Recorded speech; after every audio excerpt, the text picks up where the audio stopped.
ओडिशार प्रसिद्ध जिला कटक विद्या विकास समिति झांझरी मंगला अनुकूल ओडिशार कोण अनुकूल विभिन्न शिक्षानुष्ठान गुरुमा गुरुजी को निमंत्रण कराई 3 दिवसीय शिशु विकास क्षेत्र में शैक्षिक मानसिक बौद्धिक सामाजिक प्रशिक्षण नैतिक चरित्र विकास सहित पठन पर एक विराट प्रशिक्षण शिविर उद्यापित हो जाइछि।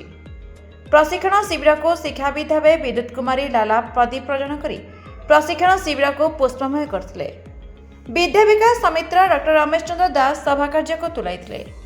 कटक 30 नंबर वार्डर कॉर्पोरेटर अभिनारायण साहू मुख्य अतिथि भाव योगदान कर गुरुमा गुरुजी को शिशु उन्नति पर उन्नतमूलक तथ्य प्रदान करथिले।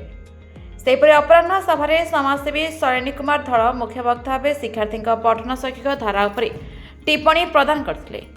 मुख्य वक्ता भाव में मकाम महाविद्यालय अध्यापक किशोर चंद्र दास गुरुमा गुरुजी प्रकृत ज्ञान ही शिशु ज्ञान बोली अभिभाषण प्रदान करथिले। विद्या विकास समितिर परिचायक भाव उत्तम रूपे प्रशिक्षण शिविर दायित्व सहित परिचालना करथिले श्रीयुत नरहरि सेन। सभा कार्यर प्रमाणपत्र दायित्व भाव में श्रीयुत गिरिजाशंकर पंडा अवदान अन्यतम। सभापति डॉक्टर रमेश चंद्र दास संपादक श्रीयुत जोगेन्द्र नाथ बस्तिया कार्यभार बेस प्रशंसनीय रूप सुख्याति अर्जन कर परिचय देवे संपादक जोगेन्द्र बस्तिया विद्या विकास समिति। सर आज दिन में शिक्षक मान जो प्रशिक्षण दिया यार लक्ष्य कौन रही सर? लक्ष्य है जे पिला मानकु केमती आउरी भलो करी गढी तोड़िबे माने केमती पिला माने आउरी पूर्णांग होई से माने संगठित हेबे ए होजे मोर मुख्य लक्ष्य एवं जने स्किल टीचर बाहर करिबा से माने इते माने एति जा शिक्षा दियजिबो ताको स्कूल ले सेटाकू इम्प्लीमेंटेशन करिवे एवं से माने पिला को गोटे मल्टी टैलेंट करी गढिबे से होजे मोर प्रथम लक्ष्य। शिक्षा सहित संस्कार यह होजे मोर प्रथम लक्ष्य। सर प्रथम आप परिचय देवी। मो डॉक्टर रमेश चंद्र दास विद्या विकास समितिर सभापति दायित्व निर्वाह करमर जो प्रशिक्षण शिविर है आमर जिते कर्मकर्ता जितक विद्यालय अच्छे समस्त सहयोग यार मूल लक्ष्य है राष्ट्र गठन एवं राष्ट्र गठन जो जन को पचरागला राष्ट्र मूल कथा कौन कौट राष्ट्र गठन मूल शिक्षा दि जाए सीटा श्रेणी गृह ही आरंभ आमर ये जो प्रकोष्ठ जो श्रेणी गृह आमर जो मैंने प्रशिक्षण देवाक गुरुजी मैंने आसिले विभिन्न विभाग गुरुजी मैंने आसिले जहाँ कि कार्यक्रमता अच्छी से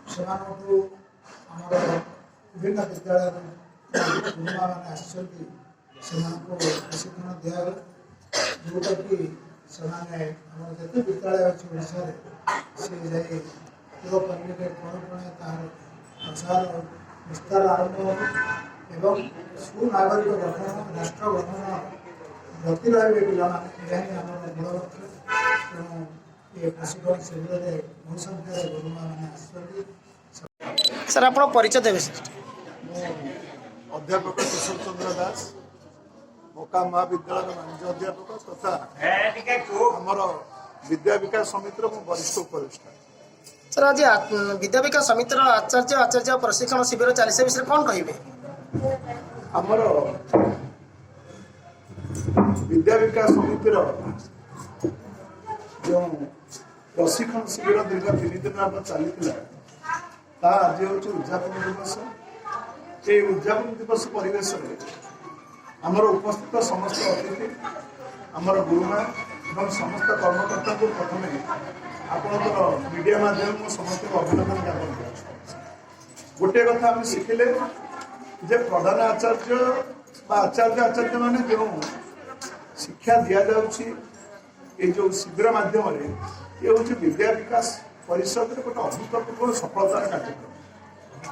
ये विद्या विकास समिति ओडिशार विभिन्न कोण प्राय शताधिक माँ मान को आनी अध्यापक अध्यापिका और आचार्य मान मंच में एकाठी कर किभली भाव में छोट छोट पिला शिक्षा दि जापर उन्नत माध्यम शिक्षा दि जापर आधुनिक माध्यम शिक्षा दि जापर वैषयिक माध्यम शिक्षा दि जापर बर्तमान भाव में जो भाव में विज्ञान अभ्युदय घटी वैषयिक शिक्षार अभ्युदय घटी गोटे जेनेरेशन गैप रही तेणुक आम मैंने गुरुजी गुरुआ मैंने जिते शिखिले आम सब आहरी शिखा आवश्यक।